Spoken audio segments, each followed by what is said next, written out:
So welcome to the Age Well webinar, Pursuing Wellbeing, Mastering the F Words in My Life.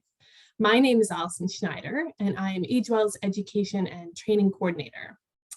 Age Well, Canada's Aging and Technology Network, is dedicated to the creation of technologies and services that benefit older adults and caregivers. Our aim is to help older Canadians maintain their independence, health, and quality of life through technologies, programs, and services that increase their safety, support their independent living, and enhance their social participation. If you're interested in learning more about AgeWell, please check out the link to join the AgeWell community in the chat, which I'll post when I'm finished speaking. The presentation portion of today's webinar, Pursuing Wellbeing, Mastering the F Words in My Life, will be about 45 minutes. This will be followed by an opportunity for you to ask our presenters, Betty and Mandy, your questions. You may post these questions in the chat or in the Q&A box, and this session is being recorded, so that means that all registrants will receive a link to the recording that you can share or rewatch at your leisure. I'm very excited to turn things over to Betty Franklin to get this webinar started. So Betty, I will turn it over to you. Thanks, Allison. And I'd like to welcome everyone. Thank you for joining us. So the pursuit of well-being appears to be a popular topic, or I'm wondering if it is the F words that prompted you to join in today. To pursue something is to gain, to seek, or accomplish, or capture it, to have it. Well-being has a broad definition that encompasses a sense of health and vitality arising from your thoughts, emotions, actions, and experiences. When someone has well-being or has captured it, they can feel happy, healthy, socially connected, and purposeful most of the time. As a nurse, my background is a nurse, and I help people pursue well-being, both physically and mentally, through the care, support, and encouragement I provided them. But also as a nurse, I did not give myself the same kind of care, support, and encouragement to gain well-being. I did not practice the art of well-being. So after working 20 years as a frontline nurse in hospital and home care settings, I became ill. I was diagnosed with major depression and anxiety, and it was a diagnosis that I did not share with family and friends. It was my secret. But as I recovered and got better, I started to ask myself, why did this happen to me? How could I become ill? I should have known better. As a nurse, I thought I knew what I needed to do. Perhaps I knew how to pursue a healthy physical body, but I had totally missed out in the pursuit of my well-being.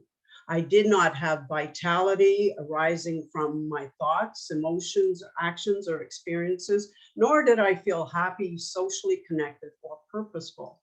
So I went on a quest.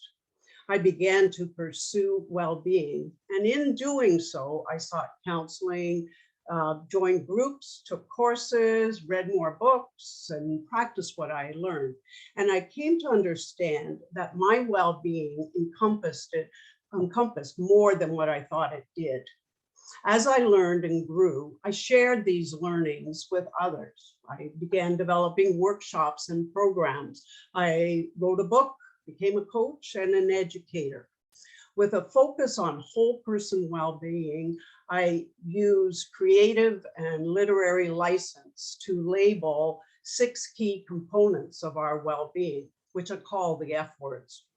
I will share a lot of what or some aspects of what I had learned over the years, and I'm excited to do so. So in today's webinar, we are going to talk about or give you a better understanding of the art and science of well-being.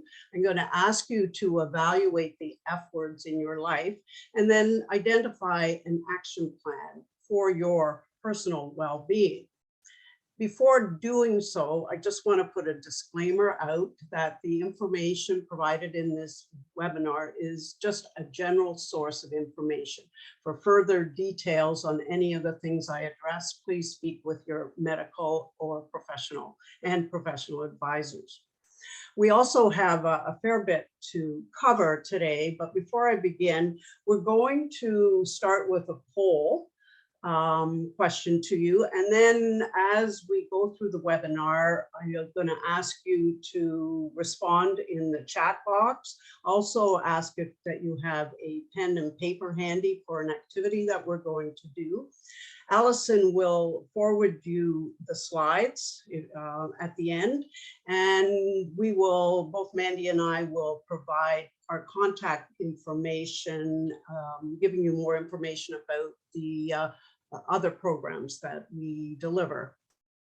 So first we'll start off with the poll. Allison, I guess you have that? Yes, just launch the poll now. Okay. Can you, yeah, just share so everybody will just answer that. Yes, how satisfied are you with your well-being? So you may choose one.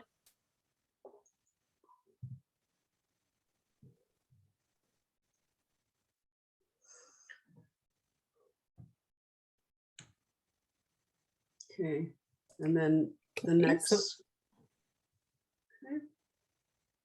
Okay, so we will end the Somewhat poll. satisfied, okay. Yes, so we can share these results. So 53% say somewhat satisfied, followed by 21% saying very satisfied. Yeah, which is good. That's great. And then the next question.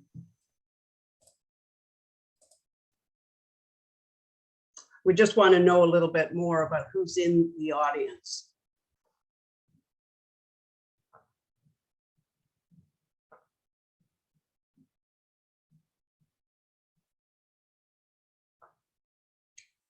So we have some medical staff, research, some in every category. And the others, I'll just have to, for the other category, just have to assume who they may be.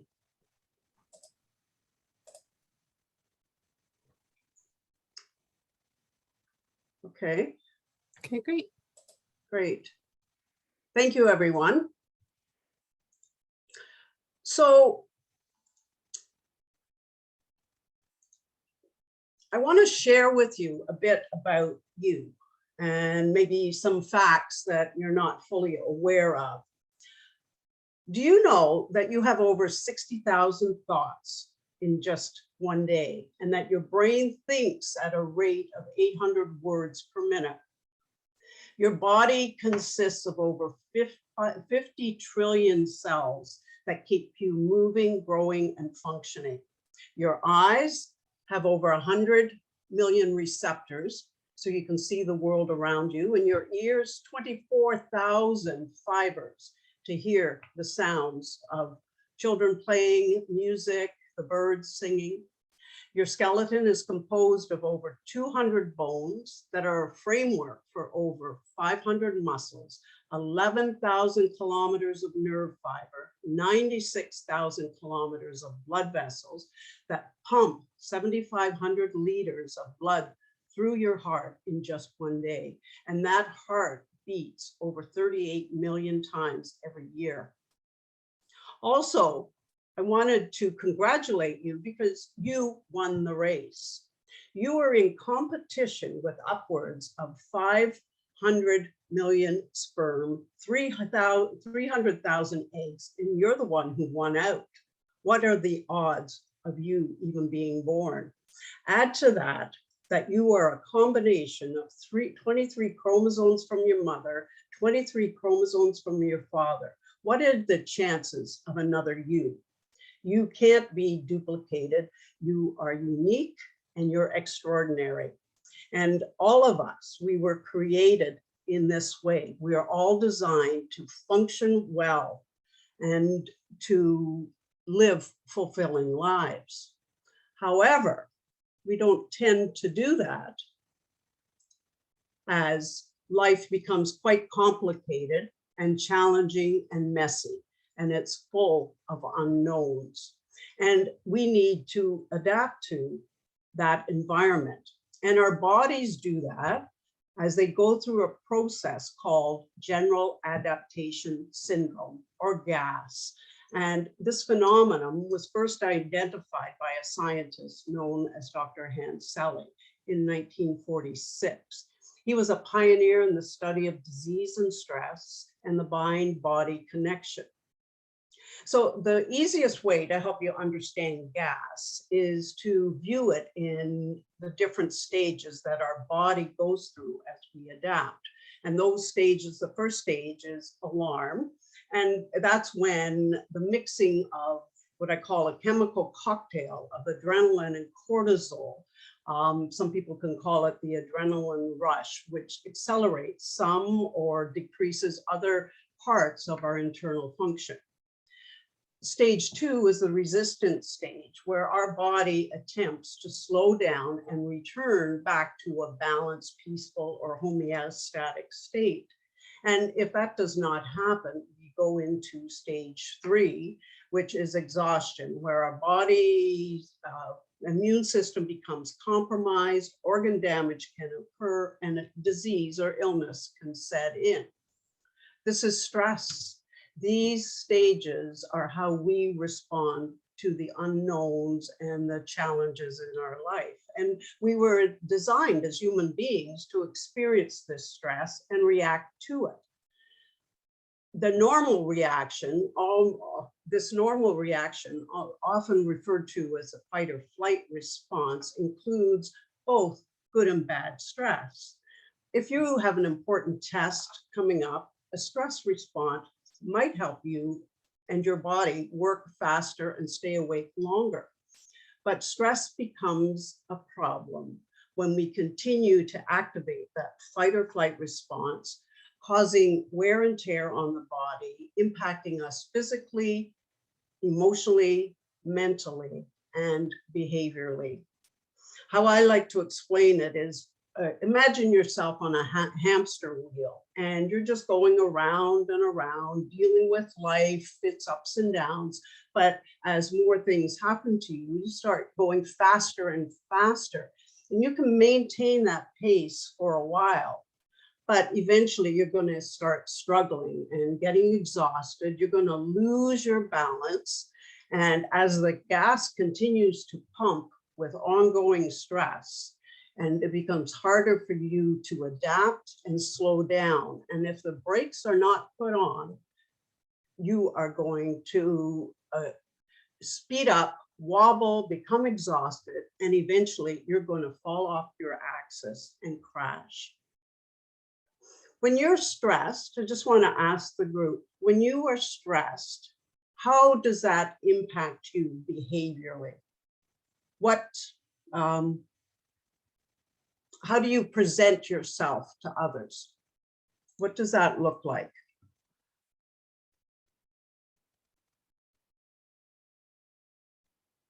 Loss of patience, insomnia, tired. What else? Short-term memory loss, sporadic, loss of patience, exhaustion, full coffee, eat, tired, isolation, short-tempered. I can relate to many of these. Moody, depressed, easily upset. Yes. Poor sleep. Yes. That's how we behave. Is this what you could be looking like? These behaviors? Too much coffee, not sleeping. You have arguments, angry, isolation, you say goodbye. So that anxiety, irritability, depression, sadness, we can feel overwhelmed, frustrated, lose our sense of humor. We can always be presenting ourselves as in a hurry. What these are actually red flags telling you that you need to pay attention to something. It's your internal compass and your body's talking to you. My question is, are you listening? as part of pursuing well-being, we need to listen to our bodies. We need to listen and take note of what's happening, because disease and illness is a process that happens over a period of time. It can take 10, 20, 30 years for it to develop. And these red flags are telling you today that if you don't pay attention today, you may be dealing with something more serious later on. Research shows that 80% of disease is stress related, and it's linked to the 6 leading causes of death: heart disease, lung disease, stroke, diabetes, cancer, accidents, and suicides. Just take a minute and think of your body and your reactions and when you're stressed. And if your immune system has become compromised with that, are you more prone to colds, to viruses? Do you have more pains? Do you have high blood pressure? All those are your warning signs. The other thing with stress and the way we respond to it, it becomes contagious. Other people around you, when we become anxious or when we become stressed, it could impact them as well. And these reactions to stress drive high emotions in other people as well. And we can land up with a society that has a false crisis mentality, and a society that is filled with depressed, anxious, angry, panicked, sleep-deprived people. The World Health Organization says that the stress is the health epidemic of the 21st century. During COVID, it has been exacerbated or made worse. Prior to COVID, in regards to lost productivity because of stress in people's lives, $33 million were impacted. At that before COVID, 39% of the population was worried and stressed. According to a Gallup poll survey, 50% of people had the likelihood of a mental health illness in a lifetime. Actually, there was a study done by the Canadian Mental Health Association, and says 100% of us are going to deal with some kind of mental health challenge during our lifetime. With COVID, those numbers increased. For anxiety, 3 to 20%. Depression increased from another 5 to 24%. Alcohol and cannabis consumption increased, and suicidal thoughts increased as well. My question to you is, do you want to live that way? And without asking in the chat, I would assume most of you do not want to live that way. So then the question becomes, what do we do? As I've given you some of the science behind how our body works and how stress impacts us, to pursue well-being, we have to have a better understanding of what it is. And for me, when I began pursuing it, it was this definition that really triggered some of my thoughts. Because our well-being is more than physical health. It's about balance in a number of areas in our lives. We are well when we have peace of mind with ourselves, our family, and our finances. We are well when we are able to pursue what matters most in our lives and when we can lend a hand to others. Now, do you have peace of mind with yourself, with your family, with your finances?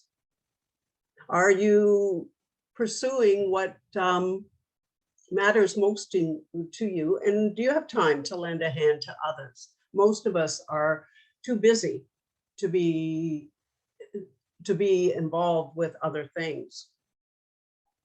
So we need to take action with our well-being. And self-command and being in control is vital to our well-being. We need to do our part. And as you can see by this slide here, illness and well-being is a continuum. And we start at a place, and when signs and symptoms, when those red flags show up, if we don't do anything, it's going to lead to disability and potentially premature death. But when we become aware, as we become aware and we educate ourselves and we grow from it, we have a higher well-being, a higher level of wellness. And that's the direction we need to go when we want to engage in the pursuit of well-being. And this takes action. This takes work. And I know it's hard work at times, but I want you to consider something, and just bringing you back to the facts and the numbers I mentioned a little while ago about your body being with 100 trillion cells and the receptors in that. In 2003, a writer by the name of Patrick DeGusto, he wrote for a magazine called Wired magazine, and he tracked the value of numerous parts of our bits and pieces and components of the human body, and he calculated its market value. And at that time, in 2003, he valued our physical being as being $46 million. Now, in year 2022, that equals almost $72 million. So if you had a piece of art, a vehicle, or a home worth that value, how would you take care of it?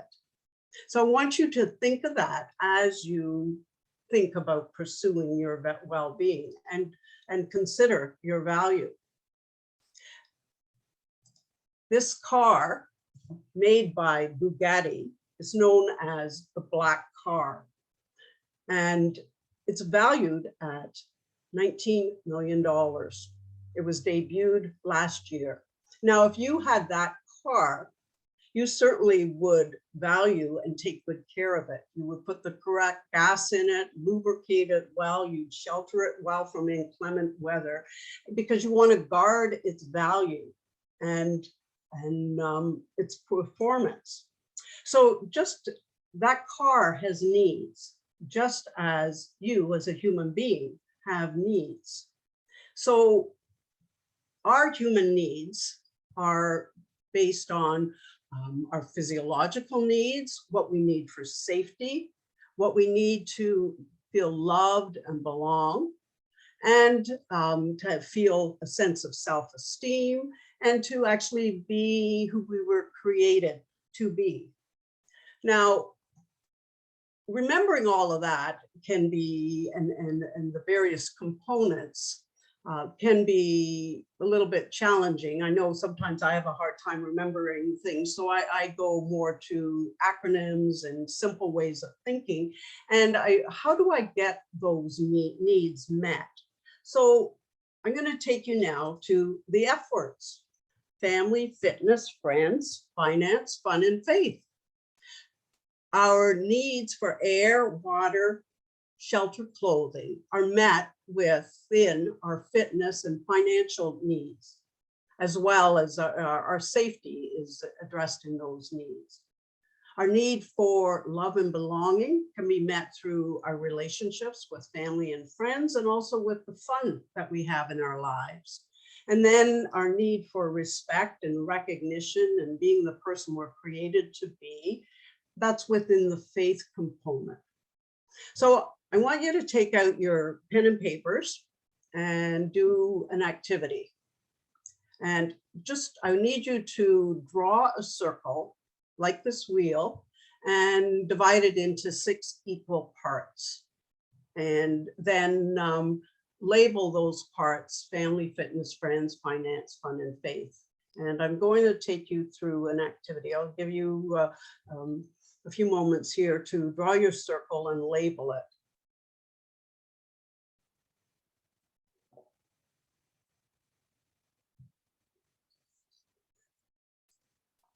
And before you fill in anything, just we're going to measure, or you are going to fill out your level of satisfaction and or how well you think you're doing within each area.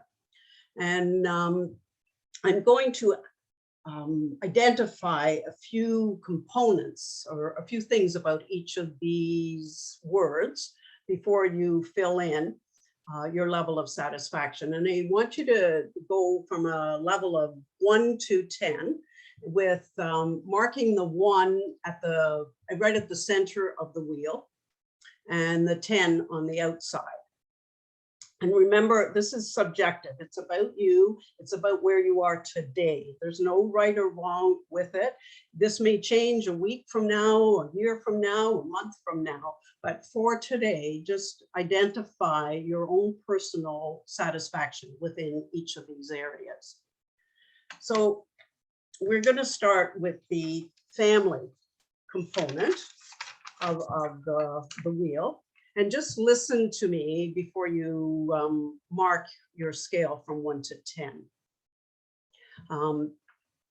I enjoy time spent with members of my family. I easily express love and concern to my family members. I am confident in my roles as a parent, a partner, a mother, a father, a sibling, an aunt or an uncle, or a grandparent. I am comfortable sharing my feelings and opinions with my family. And I can set boundaries and say no to family without feeling guilty.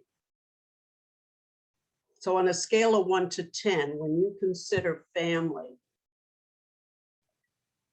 and family is the people that you live with, your parents, who you identify as your family. Then we'll move on to the fitness on a scale of 1 to 10. Before you fill that in, consider the following. I wake up feeling rested and alert.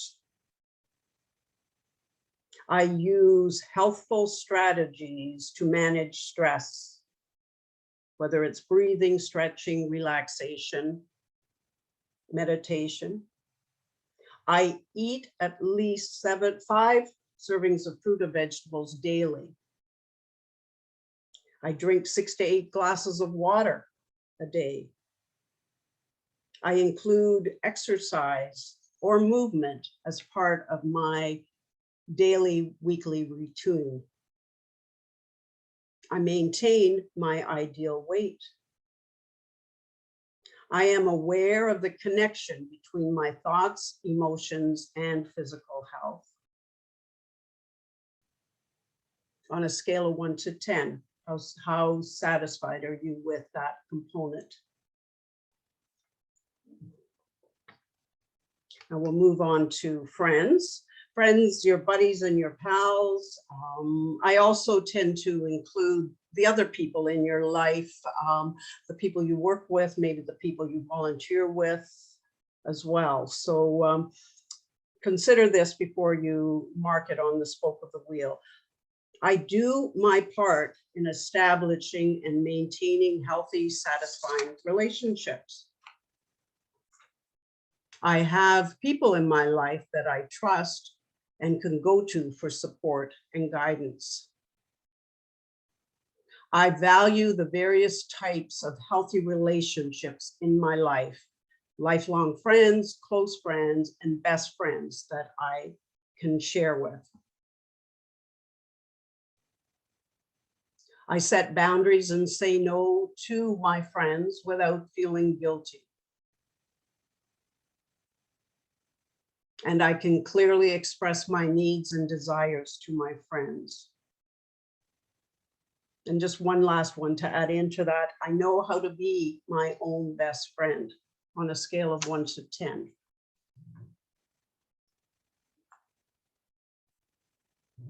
Now we'll go to finance.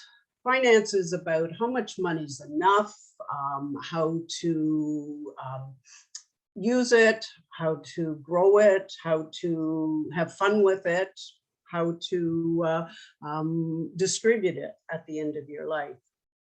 So consider these components. I am comfortable with my financial situation. I have a healthy relationship with money. I have goals to create financial freedom in my life. I am satisfied with my work and or profession.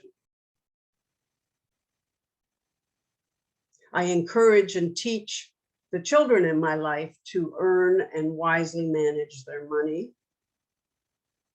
I have taken steps to ensure end-of-life needs and cares are taken care of, such as a will, power of attorney.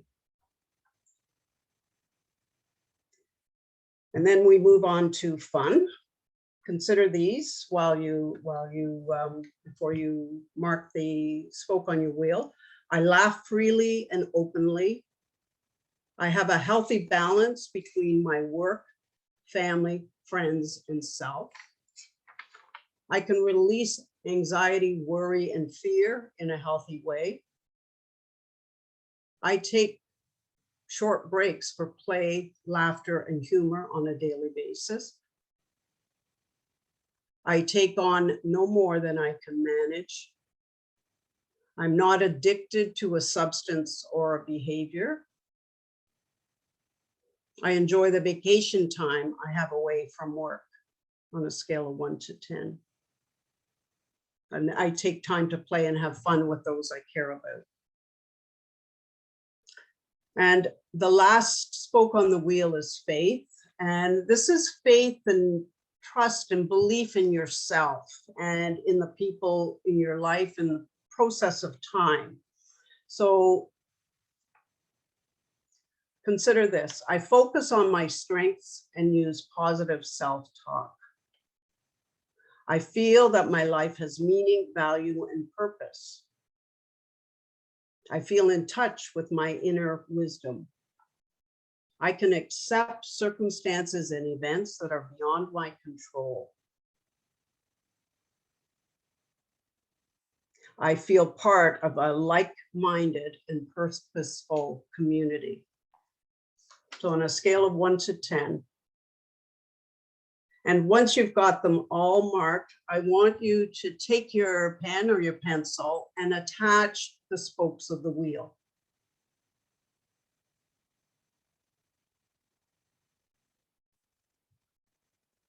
And see how round your wheel is, or if there are flats in any area.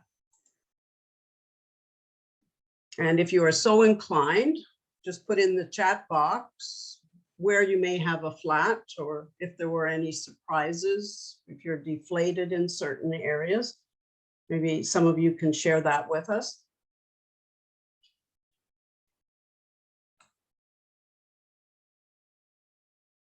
Any takers here? Fitness, I'm not surprised. Need more fun.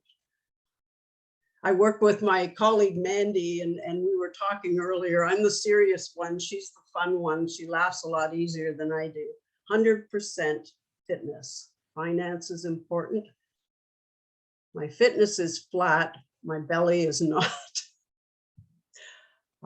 Again, totally failed on fitness. The pandemic has kind of warped these questions. I can relate to that, yes. Anyone else? Finding like-minded folks in a pandemic is difficult, yes. So as you look at your wheel, friends are disappearing, long-term care, death, yes, sorry to hear that.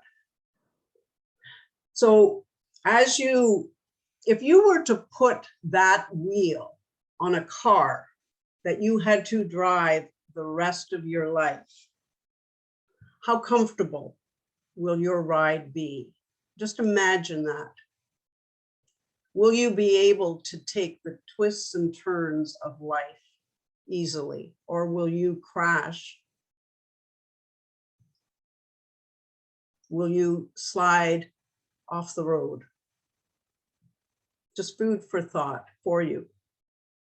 So as you pursue well-being, how will you pump up those flats in your life? And you don't need to answer that right now. What will you do to pump up the family, fitness, friends, finance, fun, or faith component in your life? And before we go, and because I am going to ask you to choose something to do, but before you do, I want to address with you 3 things on where that can help you as you decide what to do. So the first one is begin with the end in mind. And when I go begin with the end in mind, as a nurse, I go that our body has an expiry date, that we all have what we could call a terminal illness, and it's called life, and none of us are going to get out of it alive. So 65% of you will land up here, cremated, placed on a shelf or a crematorium. The other 35 will land up in a graveyard. After that, I really can't say where you're going to go. But before that, there were 60% of you who were here in a hospital and who died in a hospital. 40% pass away in a non-hospital setting. And prior to that, you were on the road of life, moving along, doing what you were doing, and pursuing your own sense of well-being. But if we want to end well in our lives, we need to live well. And how will you live well? How will you, at the end of life, be remembered? What will you have accomplished? So I have another question for you to consider as you contemplate that. And the question is, if I were to reach the age of 95 and to continue my life and order my time the way I am right now, what regrets do I think I will have? And begin your answer with, I wish I had. I wish I had gone back to school. I wish I had made amends. I wish I had taken better care of my body. I wish I had. I wish I had. Do not go to things in the past. I'm talking about from this day forward. And if anybody wants to share, put something in the chat. What do you wish you would have done if you reach the age of 95 and just don't do anything more than what you're doing now?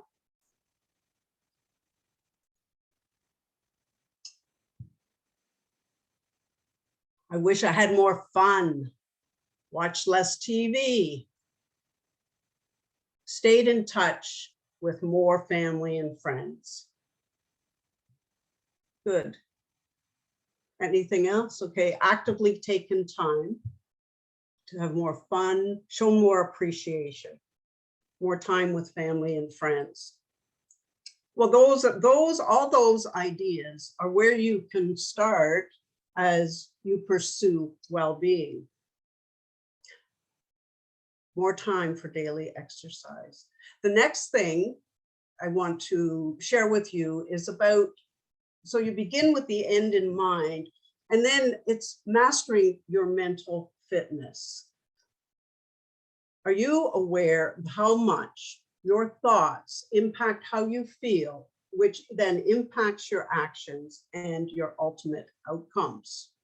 Those 60,000 thoughts that you have a day, how many of them are good thoughts and how many of them are not so good thoughts? How many in regards to your fitness level or your relationships with family and friends are positive? How many of those thoughts push you up or pull you down? because our thoughts can sabotage us. They can impact the way we live our life, the way we manage our finances and our well-being. When I had to look more seriously at my life after my illness, I came to understand how much my thoughts and what I thought was right impacted my life.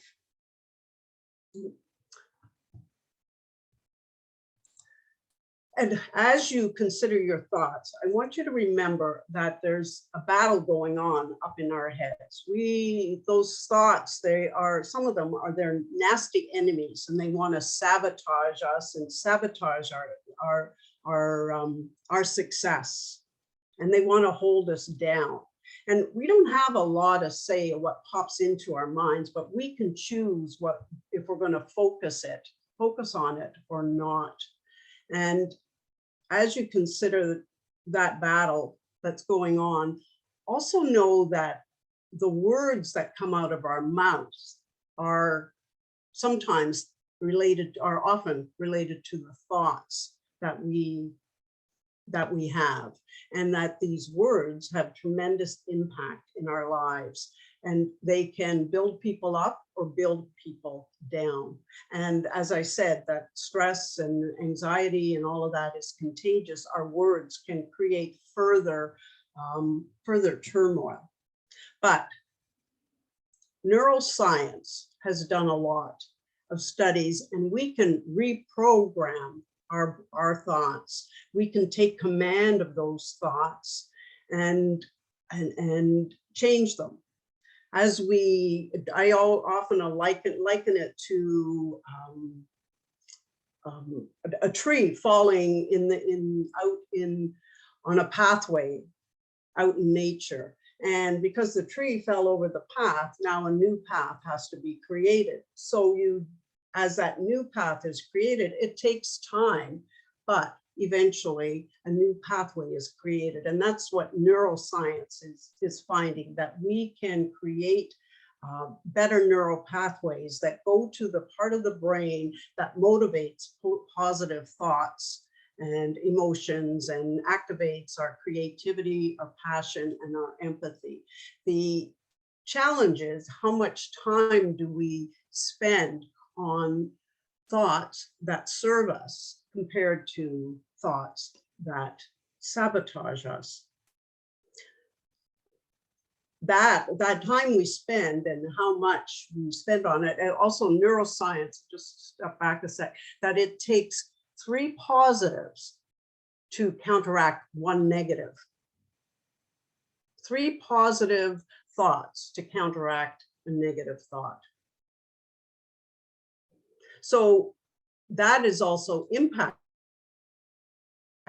by how we fuel our brains and our thoughts on a daily basis. What we listen to, what we watch on TV or the YouTube or the internet, what we read, how we communicate with others, and what the people around us say. So begin with the end in mind, master your mental fitness, and then do the work. In pursuing well-being, we need to do the work of mastering our mental fitness, and to do so, there's a few principles that I like to go by. And one of them is using the KISS principle, keep it super simple. Follow the let it begin with me principle. Don't wait for others to do it. Let it start with you. And then apply the ABC principle. Make a better choice. And that better choice could simply be taking the stairs instead of the elevator, grabbing an apple instead of a bag of potato chips. It could simply be saying thank you. And it's a simple choice that begins with you. And I ask you the question, how can the universe, how can the world give more to you, which you're looking for, if you are not thankful for what you already have? And there is good in a gift in many things in life. and even the lessons have a gift to them. So if we focus on the good and be thankful for what we have, we do much better. Also, with that, it's sharing the love. And love stands for listening to our body and our thoughts, the stuff that pops into our heads, and listening to what other people are saying. Observe, take a look at the big picture, the reactions of people, your responses and behaviors, and observe that. And then find some way to validate yourself or others. Say the right words, and then put the effort in. Do the work. The book I wrote, it's called Guts. It stands for Get Uncomfortable to Succeed. And it does take work.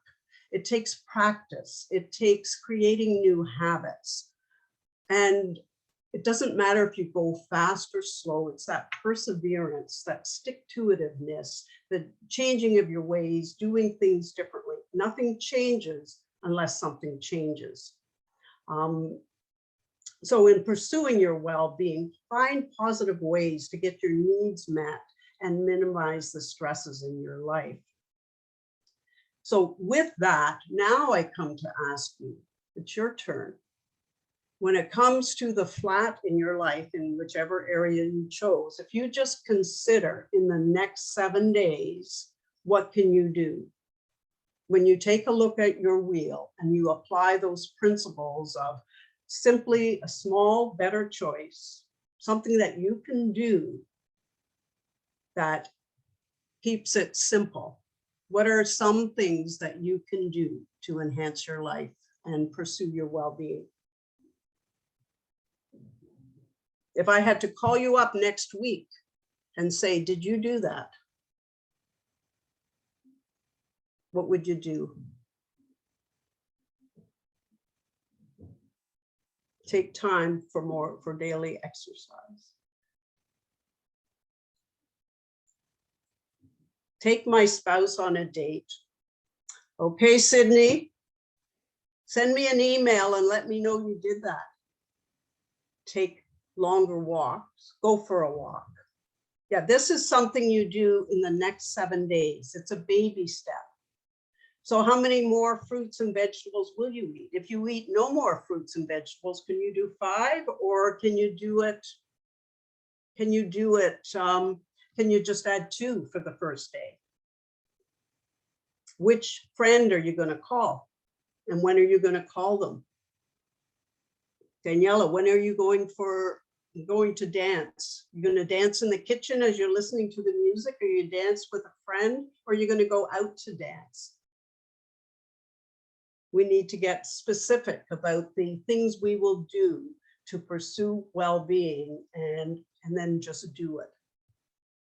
So I see time is going faster than I thought. You're going to make a will. Good for you. Good for you, Carla. So I want to bring Mandy on for a few minutes to share something with you, but as our time today comes to a close, we did address the science and the art of a fulfilling life. We evaluated the F words in your life, and some of you, hopefully all of you, even though you didn't share, you have some way, you have identified a small plan of action to pump up your wheel. And we need to do that to pursue our well-being, and as you live with the F words in your life. This presentation just covers just a small part of what I do and what my colleague Mandy does. Mandy and I collaborated to develop a program called Mastering My Mental Fitness that we have delivered and are continuing to deliver. I'm just going to let Mandy share that with you before we go to the final closing slides. Mandy? Hi, thanks. Hi, everyone. So basically, just very briefly, I work in the space of workplace mental health, as well as organizational or organizational culture, and also support individuals and groups with work integrated learning. So everything that I do is about helping people return to or stay at work. And so from that space, so that is where Betty and I collaborated on this program specifically. She just took you through a very brief introduction of the work that is embedded throughout the whole program, which is it's about you, it's about the participant, whether you're at work, whether you're someone that's looking for work, or whether you're a nurse, healthcare provider. We look at the whole person well-being. And so we use the framework of what you just experienced right now with the Fs. That's really the foundation throughout the whole program. And of course, some of the questions that Betty asked you, we delve into deeper as you develop an action plan. And I actually like to reframe it. It's not so much about an action plan or a plan. It's more around you describing your desired future and what it looks like. So it's a little deeper. It's a little deeper than a puddle, as I like to say. So what we do around the whole person and what you just experienced is touch upon what your values are, and it doesn't matter whether you're at work or you're someone who just family dynamics, friends. Boundaries seems to be something that we all need to work on, and what healthy boundaries are. And certainly, even though it's third there on the list, at the top of the list, it's communications. The communication, there's 80% of workplace surveys show that communication is an issue, and especially now with COVID. There's, as some of you mentioned, I feel isolated, or I haven't gotten in touch with friends. There's even an extra element to communication. So we do cover that. And we would be remiss in this program if we didn't have those discussions and conversations on workplace culture, because that does impact our well-being. So whether you're working, whatever environment you're working in, there is a specific culture. And so we have those conversations that are very to guide and prompt you with some reflective prompts, so that it's very positive, because only you can change what's within your circle of influence in order to make a better workplace. And of course, we talk about the professional culture. So that's the bulk of the program. It's a program, but we delve deeper through reflective prompts and guide the participants through the process. Is there anything else, Betty? Or No, I think the programs we have delivered, just some of the outcomes are improved mental well-being and stress management, improved confidence and interest in their work and career path, increased understanding and support of the workplace culture. So we're going to ask at the end if anybody's interested in this program, and then we can follow up with you. But as we come to a close, I just want to say that we all want a fulfilled life. And if you embrace some of the messages and some of the strategies that are identified today, as you pursue your own personal well-being, you will feel more fulfilled, and you will find your greatness. You'll uplift others in the process,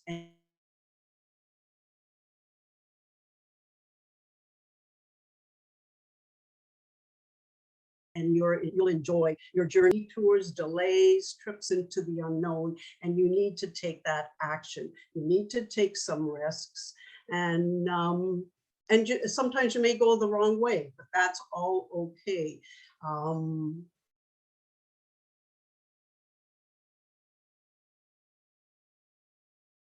As you head throughout your journey. So it's so stressful. I hope your life and your well-being has positive components to it. And I wish you all peace of mind and calm and healthy,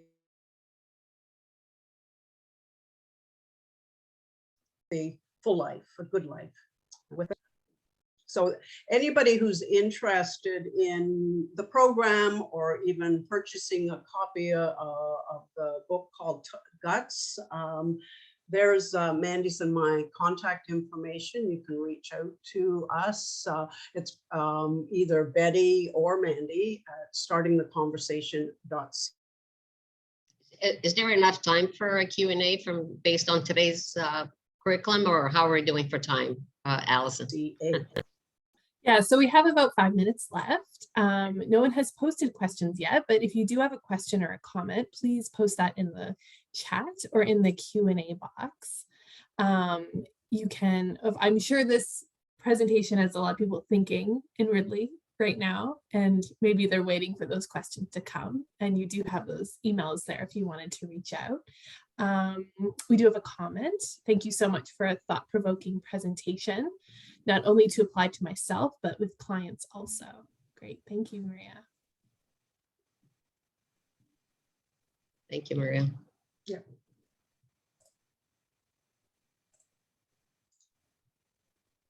Thank you for the participation too. That was really nice to see the interactivity. Yes. Okay. So we have a question here. Yeah. When I first saw the faith element, I was thinking it would be the spiritual side of things. Where does this fit in your framework? So I do delve into a bit of the spiritual aspect. It's sometimes in a smaller time frame, it's hard to adjust that, but I address the fact that spirituality, studies show that people who have a spiritual component, whether it is through a church or whether it's through nature or whatever practice you use, well-being is enhanced with it. So yeah, this was we're open to discuss it. Sorry, Mandy. No, this was just a sample, so that's why we didn't touch. Absolutely, we touch upon that when it's the more robust program. Sure. Both Mandy and I are strong believers in spirituality, and that it is a strong component of a healthy well-being, and we will not deny that. Great. There's a few questions that I'm going to string together here. A question about like, is this course taking place during or in the workplace? How many sessions would the course be? And what about older retired adults? How would they be included in the course? So the program, it depends on the organization, the timeframes they have given us, and we can customize the program. Ultimately, we are looking at providing it in an educational setting, and it would be, the full program is 12, 13 weeks, 3 hours a week.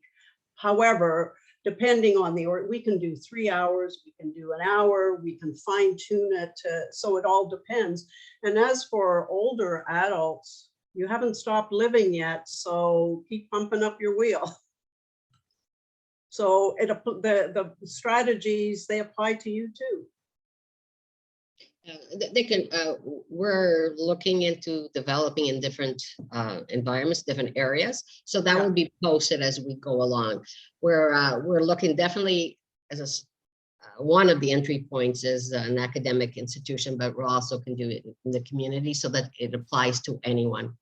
Doesn't matter what age it is. We're also looking at putting, or we're in the process, it's not there yet, putting some of this online for online courses so that people can do their asynchronous learning and do it in their own time, because not everybody can show up at a set time and commit. So we're doing that as well.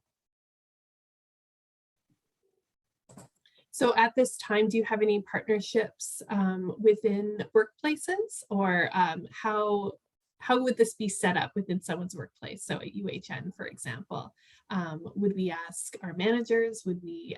How would we get in touch and get the program going?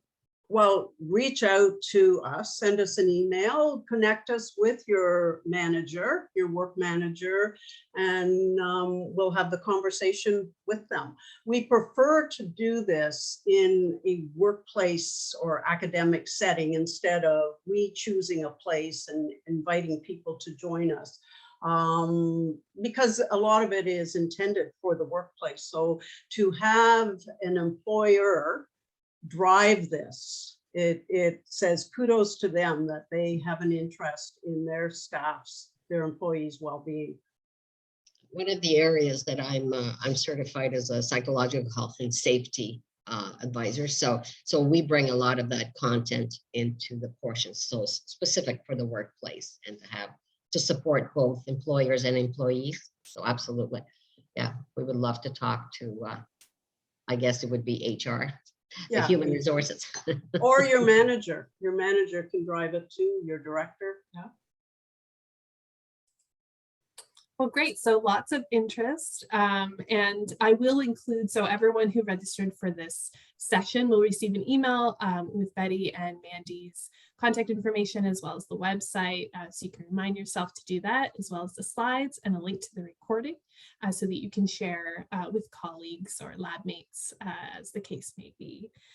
So it is a little after 1 here, so I'm just going to wrap up by thanking on behalf of AgeWell, both Betty and Mandy, for putting together this really informative presentation, really thought-provoking, and a great way to integrate the program into our lives would be through our workplace management. So if you're interested, be sure to reach out. Betty and Mandy are both obviously very engaged and great to work with and have a lot of expertise to bring. So we're so excited to have them here today. So thanks so much. And we look forward to seeing you at our future events. May 17th, we have a webinar coming up. So be sure to go to the AgeWell website to register and find out more news and information. So thanks again. And I hope everyone has a safe weekend and Friday ahead. Thanks so much. Everyone. Thank you. Bye. Bye Thank now. you.